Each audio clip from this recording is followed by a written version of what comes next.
Hey guys, this video we are going over discrete probability distributions. Now most of the concepts here we have covered in previous years.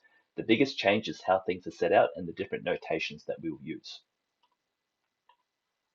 We will be working with random variables which are based on chance experiments. Uppercase X is used to represent random variables and lowercase x is used for the variables themselves, or the possible outcomes. So if I am rolling a die, you have the uppercase X to describe the set, and lowercase x represents the sample space. Now we will be dealing with discrete random variables, which have variables that are specific and can be listed. The opposite of discrete is continuous.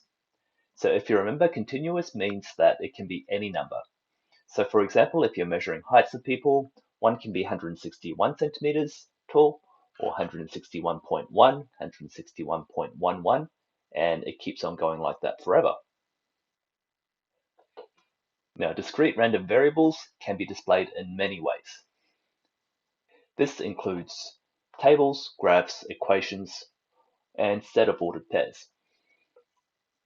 Now, because we are doing probabilities, all outcomes must add up to 1, which means that each outcome will be between 0 and 1, 0 being impossible and 1 being absolutely certain.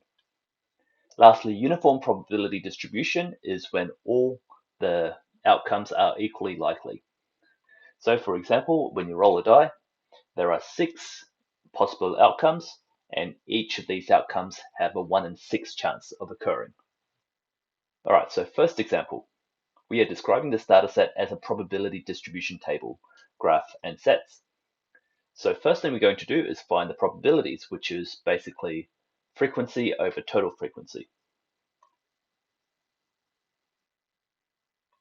Then we have to arrange them as a table, graph, and set of ordered pairs. This is a table. You can do this vertically if you like, it doesn't really matter, or you can do the probabilities in a decimal. You can use a histogram to describe the values, or you can use a set of ordered pairs. So this is the outcome, and that's the probability. Second outcome, and the probability, and so on. Second example, the probability distribution is shown as a function. To find the probability, we substitute the values into the appropriate expression and arrange it into a table. Second question, the sum of all probabilities is always going to be 1. If it doesn't equal to 1, you've done something wrong, so go back and double check your answers. And then you have to find each events by adding up the outcomes.